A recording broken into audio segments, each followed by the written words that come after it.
اب یہاں سے آگے آپ دیکھیے کہ یا ایھا الناس کے ساتھ پہلی دفعہ انسانیت کو خطاب ہے.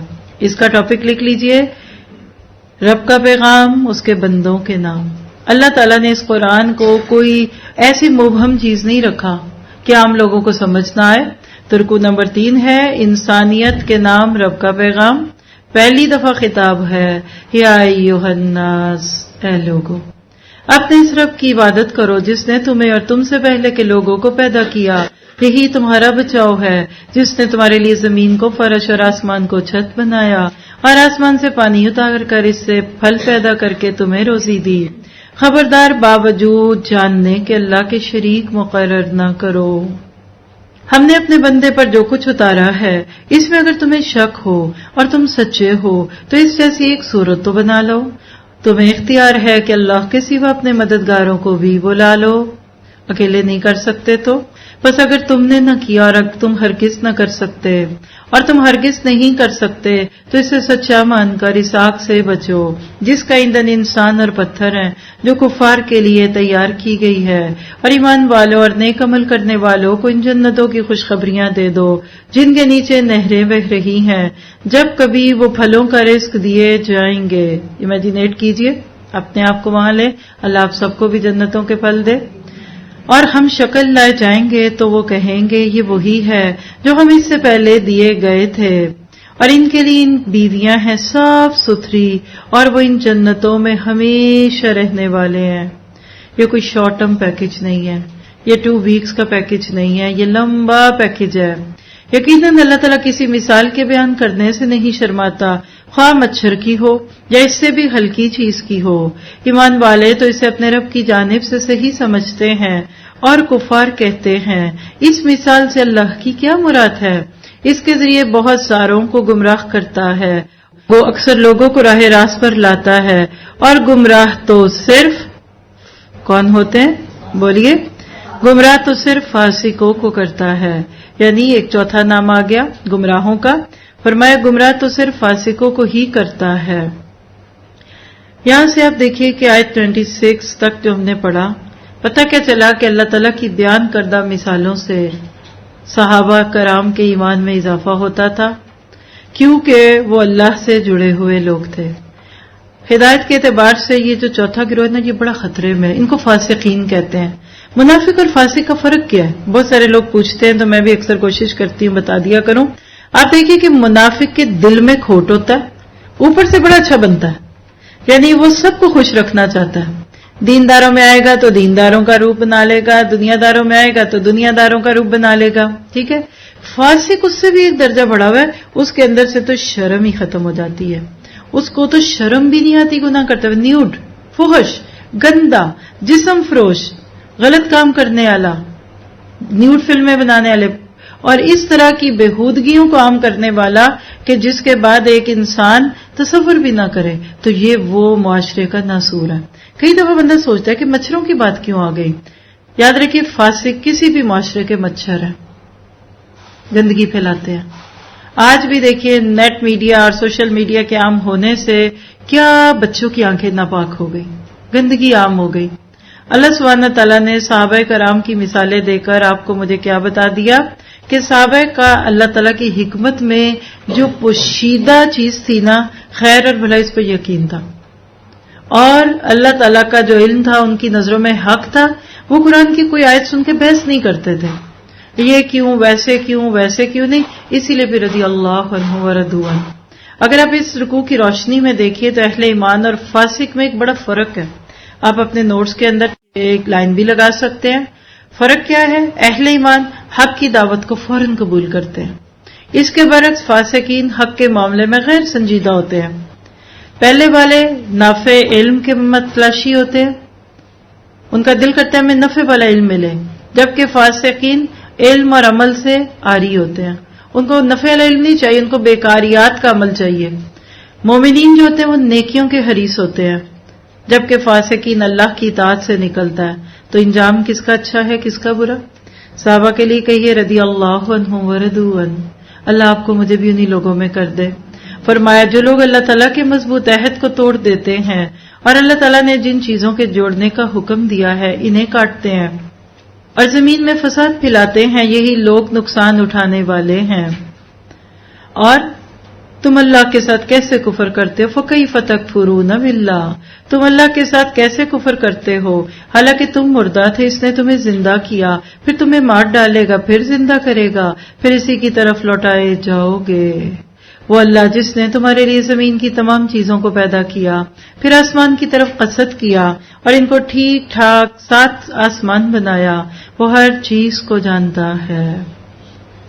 تو یہ تھا انسانیت کے نام رب کا پیغام۔ آیت 21 سے 29 تک کے اس رکوع میں آپ نے مکی دور کا جتنا قرآن نازل ہو چکا تھا، 2/3 قرآن مکہ میں نازل ہو چکا تھا، سورۃ بقرہ نازل ہونے سے پہلے، یہ اس کا خلاصہ تھا۔ اللہ کی بات ہو گئی، نبی کی بات ہو گئی، قرآن کی بات ہو گئی، جنت کی بات ہو گئی، جہنم کی بات ہو گئی۔ اور آپ دیکھیے کہ اللہ نے پہلا پیغام جو انسانیت کو دیا وہ کیا؟ یا ایھا الناس اعبدوا ربکم، عبادت کرو۔ پہلا ڈوز لکھ سکتے آپ۔ ابھی تک قرآن میں ڈوز یعنی انٹیروگیٹو یا صیغہ امر میں پہلا حکم کیا ہے؟ اعبدوا، عبادت کرو۔ ساری باتوں کا خلاصہ رب کے بندے بن جاؤ، اطاعت، سبمیشن، بندگی، عاجزی، غلامی رب کے آگے لے آؤ۔ اللہ تعالیٰ کی اطاعت اختیار کرنے کا حکم دیا۔ پھر اس میں ہم نے دیکھا کہ ایک چیلنج ہے کہ قرآن جیسی کتاب بنا کر دکھا دو۔ پھر پھانسی کی تعریف ہم نے دیکھی، اور 2 زندگیاں اور 2 موتیں۔ فَكَيْفَ تَكْفُرُونَ بِاللَّهِ میں ہمارا عالم ارواح سے شروع کر کے یہ سیکنڈ فیز جو اس وقت آپ کا میرا چل رہا ہے، پھر ہمیں موت آنی ہے، پھر قبر میں زندہ کیا جائے گا، اور پھر بالآخر حشر میں اٹھایا جائے گا۔ یہ صرف اس ایک آیت میں ہم پڑھ کر آگے کہ تم انکار کر کیسے سکتے ہو، تمہاری تو اپنی اوقات نہیں، نہ اس دنیا میں اپنی مرضی سے آئے نہ اپنی مرضی سے جاؤ گے۔ اب سوچئے تو صحیح، کیا آپ اور میں اپنی مرضی سے دنیا میں آئے؟ نہیں۔ کیا ہم اپنی مرضی سے جائیں گے؟ نہیں۔ تو فرق کتنا کوئی بیچ میں؟ یہ بیچ کی 30-40 سال کی زندگی، اس میں بھی شروع نکال دیجئے بچپن، آخری عمر ارسل، یہ بیچ کی جوانی، دیوانی، مستانی جو 15-20 سال ہیں، یہی نہیں سنبھل رہے۔ تو لہٰذا اس رکوع سے پڑھنے سے کیا اللہ کی رضا کے کام ملے ہمیں؟ نوٹ کر لیجئے، رب کی بندگی کرنی ہے انشاءاللہ، کسی کو اللہ کے ساتھ شریک نہیں کرنا، ایمان لانا ہے، نیک اعمال کرنے ہیں، اللہ کی باتوں کو حق جاننا ہے، اور خود سے ایک سوال کیجئے کیا میں نے اللہ کی غلامی کے طریقے اختیار کر لیے ہیں، سیکھ لیے ہیں؟ ساری باتوں میں خلاصہ اینڈ پہ یہی نکلنا ہے کہ بندے بن جاؤ۔ ایاک نعبد و ایاک نستعین۔ جب آپ کا دل اللہ کے آگے بچھنے لگتا ہے نا، میں سوچتی ہوں اللہ کو کتنا کو پیار آتا ہوگا۔ دیکھیے جب آپ کو اللہ تعالیٰ پہ پیار آتا ہے نا، تو اس وقت اللہ کو بھی آپ پیار ہوتا ہے۔ میں آج صبح سے سوچ رہی تھی کہ رضی اللہ عنہ پہلے ہے، پھر رضو عنہ ہے۔ اللہ پہلے راضی ہوتا ہے، آپ بعد میں ہوتا ہے۔ یہ جو ہم نے بچوں کو غلط کانسیپٹ دیا، اللہ مارے گا، اللہ ناراض ہوگا، اللہ بڑا غصہ کرتا ہے، اس غریب بچے کو کیوں کہتے ہیں؟ اللہ راضی ہونے کے لیے تیار ہے، تم کرو تو صحیح۔ اور اس ایک رکوع میں آپ دیکھیے کہ جو مکی دور کے لوگ تھے نا، ان کے 2 بڑے شرک تھے۔ آبا پرستی، جس کو آپ انسیسٹرز ورشپ کہتے ہیں، جو باپ دادا کرتے تھے وہ کرنا ہے، بڑوں کی باتیں۔ آج بھی دیکھیے پڑھے لکھے دور میں ہر چیز نہیں ہو گئی، لیکن جہاں رسم و رواج اور شادی کے طریقے اور کچھ مذہبی رسومات کی بات ہے، میری دادی ایسے کرتی تھی، میری ساس اماں یہ کرتی تھی، وہ کرتی تھی، اللہ نے اس کو ختم کر دیا۔ اللہ تعالیٰ کہہ رہا ہے کہ تمہارے سامنے میں ہوں نہیں ہوں نا، اس لیے یہ کچھ کر رہے ہو۔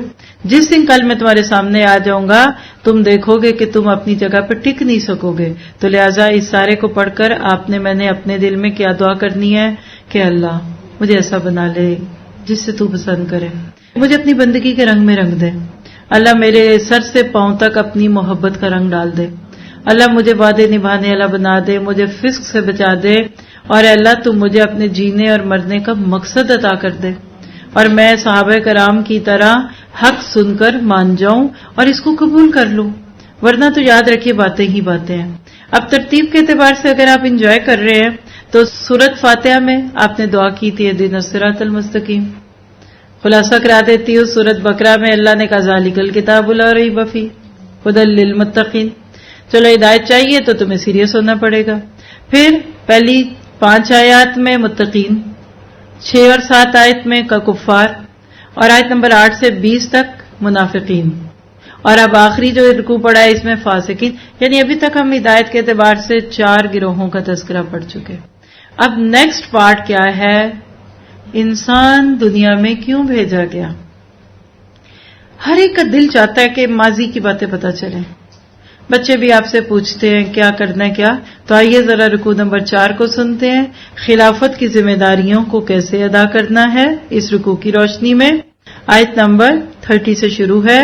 وَإِذْ قَالَ رَبُّكَ لِلْمَلَائِكَةِ، اور جب تیرے رب نے فرشتوں سے کہا کہ میں زمین میں خلیفہ بنانے والا ہوں، تو انہوں نے کہا کہ تو ایسے شخص کو کیوں کر پیدا کرتا ہے جو زمین میں فساد کرے اور خون بہائے، اور ہم تیری تسبیح، حمد اور پاکیزگی بیان کرنے والے ہیں. اللہ تعالیٰ نے فرمایا جو میں جانتا ہوں وہ تم نہیں جانتے. انی اعلم ما لا تعلمون. کیا جانتا تھا اللہ؟ کہ خلافت کی ذمہ داریاں انسان پوری کرے گا. فرشتے تو صرف تسبیحات کرتے ہیں، لیکن اس کائنات میں اللہ کے پیغام کو دنیا میں نافذ کرنے کا کام انسان کرے گا. وَعَلَّمَ آدَمَ الْأَسْمَاءَ كُلَّهَا، اور اللہ تعالیٰ نے آدم کو تمام نام سکھا کر ان چیزوں کو فرشتوں کے سامنے پیش کیا اور فرمایا اگر تم سچے ہو تو ان چیزوں کے نام بتاؤ. ان سب نے کہا ہے اللہ تیری ذات پاک ہے، ہمیں تو صرف اتنا ہی علم ہے جتنا تو نے ہمیں سکھا رکھا ہے. پورے علم اور حکمت والا تو ہی ہے. اللہ تعالیٰ کے آگے بحث نہیں کی، بس اپنے علم کو اللہ کی طرف ڈال دیا. اللہ تعالیٰ نے آدم علیہ السلام سے فرمایا تم ان کے نام بتا دو. جب انہوں نے بتا دیے تو فرمایا کیا میں نے تمہیں پہلے ہی نہ کہا تھا کہ زمین و آسمان کا غیب میں ہی جانتا ہوں، اور میرے علم میں ہے جو تم ظاہر کر رہے ہو اور جو تم چھپاتے تھے. اور جب ہم نے فرشتوں سے کہا کہ آدم کو سجدہ کرو تو ابلیس کے سوا سب نے سجدہ کیا. اس نے انکار کیا اور تکبر کیا اور وہ کفار میں سے ہو گیا. اصل تھی نا وہ کھل کے سامنے آ گئی. عبادت کے لبادے میں اپنے آپ کو چھپایا ہوا تھا لیکن اپنی اوقات میں آ گیا. اور ہم نے کہہ دیا کہ آدم تم اور تمہاری بیوی جنت میں رہو، جہاں کہیں سے چاہو بفراغت کھاؤ پیو، لیکن اس درخت کے قریب بھی نہ جانا ورنہ ظالم ہو جاؤ گے. لیکن شیطان نے ان کو بہکا کر وہاں سے نکلوا ہی دیا اور ہم نے کہہ دیا کہ اتر جاؤ، تم ایک دوسرے کے دشمن ہو اور ایک وقت مقرر تک تمہارے لیے زمین میں ٹھہرنا اور فائدہ اٹھانا ہے. یعنی اس دنیا میں تمہارا ٹیمپریری ریزیڈنٹ ہے، پرماننٹ ریزیڈنسی نہیں ہے. گرین کارڈ بھی نہیں تمہیں ملنا، پاسپورٹ کی کیا امید رکھتے ہو تم؟ ہاں. حضرت آدم نے اپنے رب سے چند باتیں سیکھ لیں اور اللہ نے ان کی توبہ قبول فرمائی. بے شک وہی توبہ قبول کرنے والا اور رحم کرنے والا ہے. اللہ نے توبہ کرنا بھی سکھا دیا. پھر کیا ہوا؟ ہم نے کہا تم سب یہاں سے چلے جاؤ. جب کبھی تمہارے پاس میری ہدایت پہنچے تو اس کی تابعداری کرنے والوں پر کوئی خوف و خزن نہیں، اور جو انکار کر کے ہماری آیتوں کو جھٹلائیں وہ جہنمی ہیں اور ہمیشہ اسی میں رہیں گے. اللہم لا تجعلنا منہم. تو یہ تھا رکوع نمبر 4 30 سے 39. انسانی زندگی کا آغاز زمین پر کیسے ہوا؟ اس سے ہمیں پتہ چلا کہ انسان کی حیثیت اس دنیا میں کیا ہے؟ خلیفہ. خلیفہ یہاں کس سینس میں ابھی بتا دیتی ہوں. دوسری اس میں ہم نے دیکھی انسانوں کے بارے میں فرشتوں کے اندیشے. فرشتوں کو سجدے کا حکم ہوا. پھر اللہ نے اس میں آدم علیہ السلام کی توبہ کی قبولیت کی بات کی. ابلیس کی ہٹ دھرمی دیکھی اور اللہ کی طرف سے ہدایت جو ہم تک پہنچ گئی ہے، ہم اس کے بعد کیا کرتے ہیں، اور سب سے بڑی بات کہ ہم اللہ سے اپنا تعلق کتنا محسوس کرتے ہیں اس کی روشنی میں. تو دیکھیں گے کہ رضی اللہ عنہ ورضوا عنہ میں شامل ہونے کے لیے اس رکوع میں ہمیں کیا کچھ ملا. نمبر 1 اللہ کی حمد کیجیے. بولیے الحمدللہ. تسبیح کیجیے اللہ کی. سب مل کر بولے سبحان اللہ. سبحان اللہ. پورا کہیں سبحان اللہ و بحمدہ. سبحان اللہ العظیم. چلیے پھر اگلا ہم نے سیکھا اللہ کی پاکی بیان کرنا، یعنی اللہ کو ہر چیز سے پاک کرنا. پھر اسی طرح سے جو گناہ ہو جائیں اس پہ توبہ کریں اور اللہ تعالیٰ کی رہنمائی کی پیروی کرنا. ہم پڑھ بھی اسی لیے تو رہے ہیں. جتنا زیادہ قرآن کو اپنی اصلاح کی خاطر پڑھیں گے، نیند نہیں آئے گی، تھکن نہیں ہوگی، اور سب سے بڑی بات ہے کہ آپ کا ایک ایک منٹ قیمتی ہوگا. پھر آپ دیکھیے کہ اس پورے حصے میں جو آدم کا قصہ ہے قرآن پاک میں 9 دفعہ آتا ہے. آپ ابھی آج صرف کانوں سے ٹکرانے دیں، یہ زیادہ تفصیل سے آئے گا سورۃ الاعراف میں، پھر سورۃ طٰہٰ میں بھی آئے گا. آج صرف اتنا سمجھ لیجئے، میں آپ کو ایک ماسٹر پلان بتا دیتی ہوں. اللہ نے اس ایک رکوع سے بتا دیا کہ انسان کو بھیجا تو دنیا میں، لیکن اس کے ساتھ ایک اپوننٹ دشمن بھی بھیجا ہے، ابلیس. انہ لکم عدو مبین. ٹھکا چھپا دشمن ہوتا ہے نا، بندے کو نہیں پتا چلتا کون دوست ہے کون دشمن ہے، لیکن جو سینے پہ ہاتھ پھیرے کہ جی باہر آؤ ذرا تو میں پوچھتا ہوں، کتنا ڈرنا چاہیے. آج اتنی بات لکھیے، کیا مجھے شیطان سے اتنا ڈر لگتا ہے جتنا کسی کی دھمکی سن کر اس سے ڈر لگتا ہو؟ نہیں. اللہ نے اس ایک رکوع میں بتا دیا کہ مسلمان دنیا میں خلافت کا حق کب ادا کریں گے؟ جب علم وحی کی پیروی کریں گے.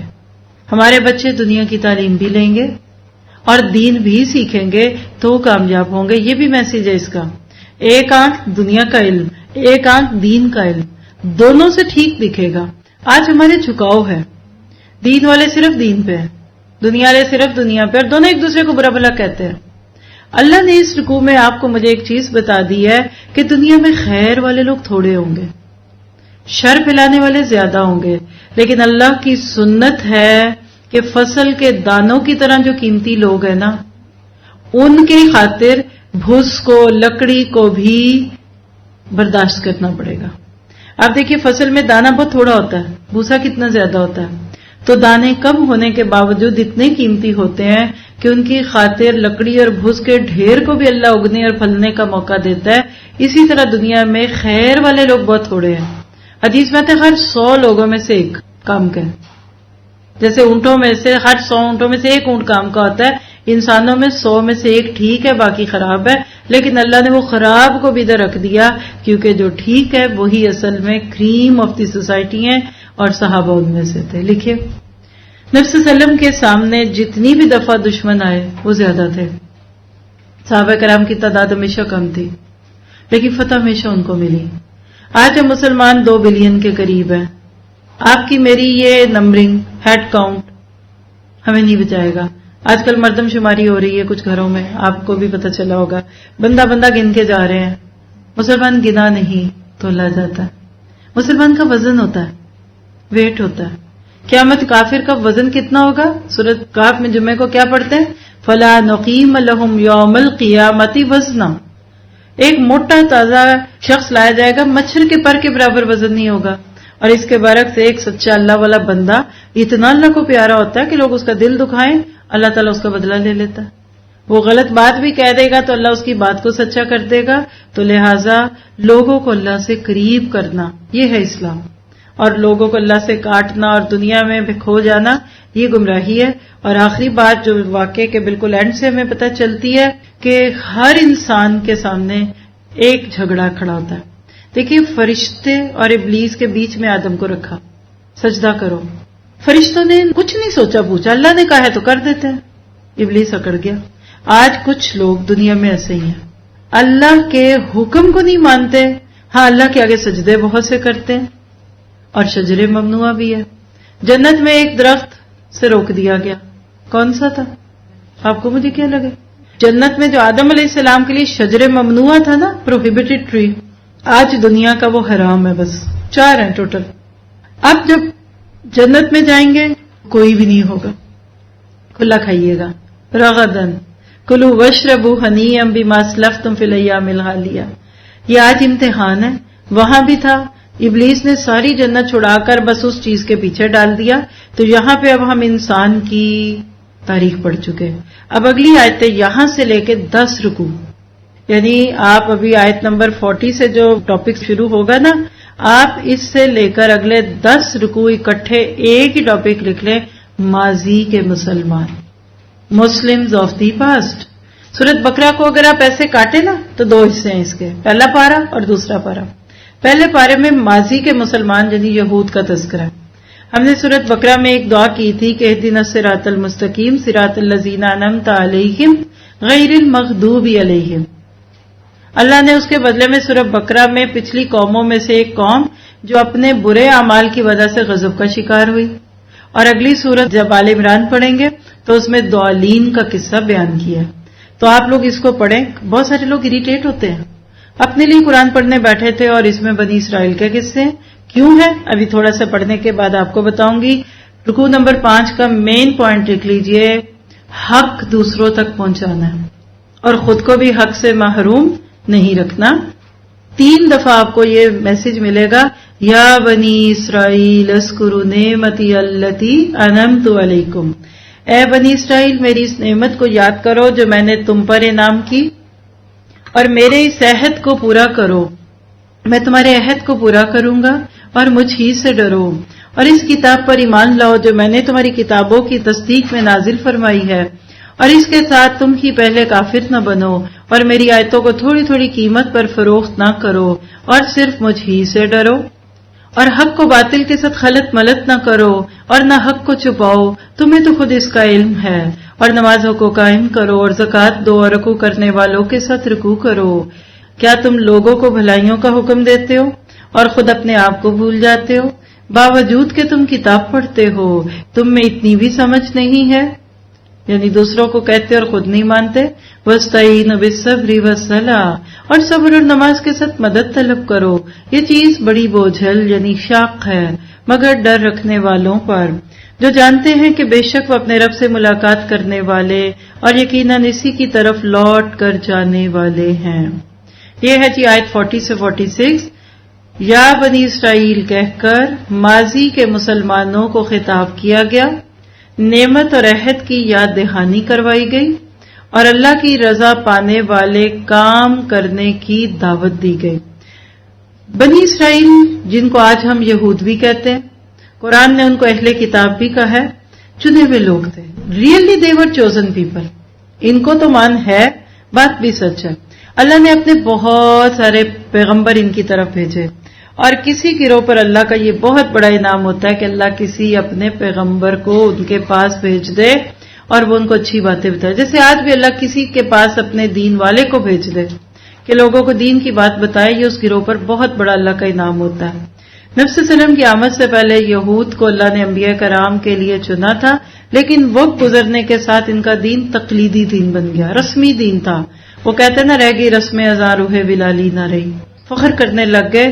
اسی لیے اب اللہ ان سے چارج واپس لے رہا ہے اور ان میں بار بار ان کو دعوت دی جا رہی ہے کہ نبی صلی اللہ علیہ وسلم پر ایمان لے آؤ، کیونکہ ان کی کتابوں میں بھی یہی بات لکھی تھی کہ آخری نبی آئے گا اور تم اس کو مانو گے. لیکن یاد رکھیے اللہ کی اس پکار پہ لبیک کہنا اس وقت مشکل ہو جاتا ہے جب اس کی قیمت پر انسان کو اپنی زندگی کا نقشہ بدلنا پڑے، اپنا لائف سٹائل بدلنا پڑے، عزت اور شرف کی گدیوں سے اپنے آپ کو اتارنا پڑے. لیڈرشپ سے اتر کر آپ نیچے فالوورز میں آ جائیں، یہ تو بڑے بڑے نہ برداشت کر سکے. یہود کے علماء نے اس وقت نبی صلی اللہ علیہ وسلم کو نہیں مانا. یہاں نوٹ کیجئے رضی اللہ عنہم. آج اس پارے کا تھیم اس آیت سے جڑ رہا ہے آپ کا. بار بار اللہ ان کو کہہ رہا ہے مسلمان ہو جاؤ، تم نے اپنی کتابوں میں پڑھا ہے، تم خود کہتے تھے، قسمیں کھاتے تھے آخری نبی آئے گا تو مانیں گے، تم نے نہیں مانا. اور وہ دیکھو ابو بکر آئے تو رضی اللہ عنہ بن گئے، عمر آئے تو مان گئے. صحابہ کی خوبی اب سمجھ آئیے. یہود جو اس دور کے ریلیجس پیپل تھے، دیکھیں نا یہ شہر ہے آپ کا، آپ کے شہر میں بہت سارے لوگ دین کو جانتے ہیں، دین کے نام سے مشہور بھی ہیں، تعارف بھی ہے ان کو. مثال لیجئے نا، اب کوئی دوسرا دیندار شخص آئے گا، سب سے زیادہ کن سے توقع رکھی جائے گی خوش ہونے کی؟ دینداروں سے. کون اس سے فائدہ اٹھائے گا؟ دیندار. چلو ہم بھی فائدہ اٹھا لیں، چلو ہمیں بھی اچھا لگے گا، کچھ ہماری بھی اور گرومنگ ہو جائے. لیکن آپ کو اصل میں ہوتا کیا ہے؟ وہ بیچارے ادھر ادھر والے آ جاتے ہیں. دیندار اپنی گدیاں نہیں چھوڑتے، وہ اپنی مسندیں نہیں چھوڑتے. وہ کہتے ہیں ہم نیچے آ کے بیٹھے، ہم ادھر بیٹھتے تھے اب نیچے بیٹھے، ہم تو لیڈر تھے کل ہم فالوور بنے، ہم پڑھانے والے اب پڑھنے لگ جائیں. یہ مسئلہ تھا یہود مدینہ کا. تو کیوں نہ اللہ اپنے نبی کے ساتھیوں کو کہے رضی اللہ عنہم ورضوا عنہ. سمجھ آئی؟ جس کے اندر کوئی بڑائی کا احساس ہوتا ہے نا، وہ کبھی دوسرے سے فائدہ نہیں اٹھاتا. امید یہ کی جاتی تھی کہ یہود نبی صلی اللہ علیہ وسلم کو سینے سے لگائیں گے کہ دیکھو جو کام ہم کر رہے تھے تم بھی تو وہی کرنے لگے ہو، چلو کچھ ہم نے کیا باقی تم کر لو، اب مل کے کرتے. یہ جو مل کے کرنے والا کانسیپٹ ہے نا، یہ نہیں تھا اور یہ نہیں ہے. اسی لیے دین کے پودے پہ بہار نہیں آ رہی. ہر بندہ اپنا ایک الگ درخت بن کے چمکنا چاہتا ہے. یہ ادھر ہے، باغ نہیں بنتا، کھیتی نہیں بنتی، اور اس میں ٹیم ورک ہے، اس میں جان جاتی ہے، اس میں کچھ کو بیک اینڈ پہ رہنا پڑتا ہے، اس میں کچھ کو لیڈرشپ سے اتر کر فالوورشپ میں آنا پڑتا ہے. اللہ نے اسی لیے ان کو پیچھے کر کے کہا جاؤ تم چھوڑو. اب آگے دیکھیے چھوٹا سا رکوع تھا 47 سے آگے دوبارہ پھر وہی پکار ہے جو کہ ادھر دی گئی. یہاں آپ سنیں گے بھی کہ بنی اسرائیل کو ان کی تاریخ کے اوراق دکھائے جا رہے ہیں کہ اگر تم واقعی اس نبی کو مان جاتے تو تمہاری زندگی کتنی حسین ہوتی. رکوع نمبر 6 ہے. دیکھیے آخرت کی فکر کرنا، یہ اس میں مین تھیم ہے. ان کے اندر سے فکر آخرت ختم ہوا اور معذرت کے ساتھ ابھی جو بات میں نے کی ہے نا، جس بندے کو اپنی آخرت کی فکر ہوگی نا اس کو اپنا صدقہ جاریہ بنانا ہے. اس کو ناموں سے نہیں لگتا کچھ. وہ کہتا ہے اگر میرے کہنے سے کوئی دین کی بات سیکھنے آتا ہے تو میری قبر میں اس کا اجر جائے گا، میں کسی کو بلاؤں گی تو میرا فائدہ ہوگا، وہ تو چل پڑے گا. لیکن جو لوگ ناموں میں کھو جاتے ہیں پھر وہ اپنے ثواب کو بھی پیچھے کر دیتے ہیں. علماء یہ خود نہ صرف یہ کہ خود رکے محمد مصطفیٰ سے صلی اللہ علیہ وسلم، بلکہ دوسروں کو بھی روکتے تھے، نیگیٹو پروپیگنڈے کرتے تھے. نہیں نا، یہ بھی تو دیکھو، وہ بھی تو، ہمارے پاس بھی تو یہی کچھ ہے، تم کیا لے لو گے کر لو گے. تو اللہ نے اب ان کو بتایا کہ دیکھو آخرت میں تم نے اکیلے ہونا ہے. کیا؟ یا بنی اسرائیل، اے اولاد یعقوب، میری اس نعمت کو یاد کرو جو میں نے تم پر انعام کی اور میں نے تمہیں تمام جہانوں پر فضیلت دی. اس دن سے ڈرتے رہو. آپ اور میں بھی سنیں، یہ رویہ نکلے گا اس رکوع میں سے رضی اللہ عنہم میں شامل ہونے کا. کیا؟ اس دن سے ڈریے جو کہ ہم سب پہ آنے والا ہے. اس دن سے ڈرتے رہو جب کوئی کسی کو نفع نہ دے سکے گا اور نہ شفاعت قبول ہوگی، نہ سفارش، اور نہ کوئی بدلہ اس کے عوض لیا جائے گا اور نہ وہ مدد کیے جائیں گے. یاد رکھیے جب فکر آخرت علم آخرت میں بدل جائے تو ایسا ہی ہوتا. لوگ آخرت کا نام بھی لیتے ہیں لیکن ڈرتے کوئی نہیں. عمل نہ بدلے تو پھر وہ ڈر منہ کا ہی ہوگا نا. بچہ کہتا رہے امتحان ہونے لیکن پڑھے نہ تو کیا ہے اس کا ڈر؟ کچھ بھی تو نہیں. اسی کی طرف اشارہ. پھر ان کی تاریخ کا ایک ورق. اور جب ہم نے تمہیں فرعونیوں سے نجات دی جو تمہیں بدترین عذاب دیتے تھے، جو تمہارے لڑکوں کو مار ڈالتے تھے اور تمہاری لڑکیوں کو چھوڑ دیتے تھے، اس نجات دینے میں تمہارے رب کی بڑی مہربانی تھی. ازما فرعون رہا تھا اور اللہ کرے بلاؤں میں ربی کو مزید. کیا پتہ چلا کہ برے حکمران اللہ کا عذاب ہوتے ہیں. ہمارے اعمال ہمارے اعمال بن جاتے ہیں. ہم جیسے عمل کرتے ہیں ویسے لوگوں کو اللہ ہمارے اوپر مسلط کر دیتا ہے. اور جب ہم نے تمہارے لیے دریا چیت پھاڑ دیا اور تمہیں اس سے پار کر دیا اور فرعونیوں کو تمہاری نظروں کے سامنے اس میں ڈبو دیا، اور ہم نے موسیٰ علیہ السلام سے 40 راتوں کا وعدہ کیا، پھر تم نے اس کے بعد بچڑا پوجنا شروع کر دیا اور ظالم بن گئے، لیکن ہم نے باوجود اس کے پھر بھی تمہیں معاف کر دیا تاکہ تم شکر کرو. کیا پتہ چلا کہ اللہ بار بار معاف کرتا ہے، ہمیں بار بار شکر کرنا ہے.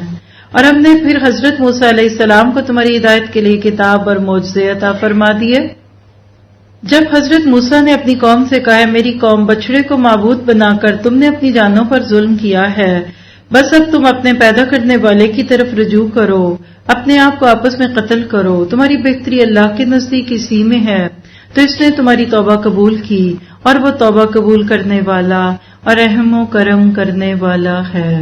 اور تم اسے بھی یاد کرو، تم نے حضرت موسیٰ سے کہا تھا کہ جب تک ہم اپنے رب کو سامنے دیکھ نہ لیں ہرگز ایمان نہ لائیں گے. جس گستاخی کی سزا میں تم پر تمہارے دیکھتے ہوئے بجلی گری، لیکن پھر اس لیے کہ تم شکر گزاری کرو، اور اس موت کے بعد بھی ہم نے تمہیں پھر ایک اور موقع دیا.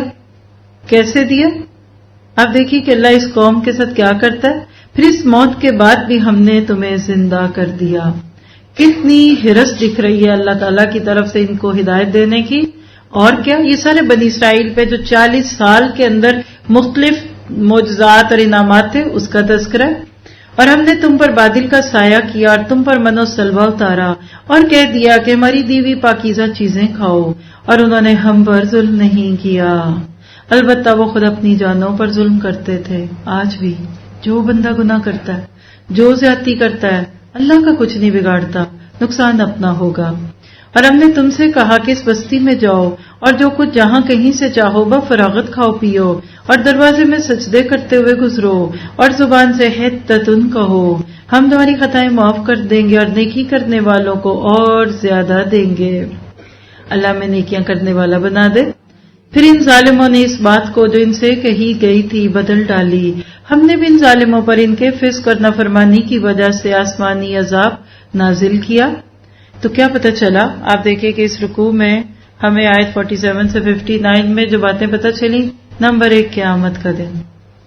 آج بھی جتنے لوگ لڑ رہے ہیں نا دین کے نام پہ، سیاست کے نام پہ، وراثت کے نام پہ، ایک چھوٹا سا سانپ کمرے میں نکل آئے نا تو لڑنے والے سب ایک دوسرے کا ہاتھ پکڑ کر بچانے لگ جائیں.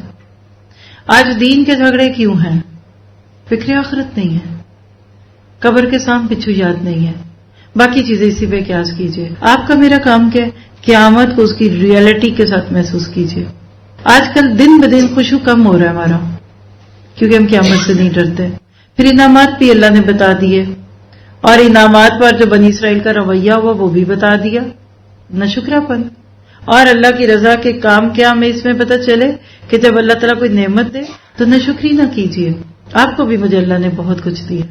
ایک ایک نعمت کو گن گن کے اللہ تعالیٰ سے کہا کرے کہ اللہ تعالیٰ وہ قیامت کا دن جو اتنا سخت دن آنے والا ہے، ہمیں اس دن سے پہلے ہی اپنی معاملات کی اصلاح کی توفیق دے.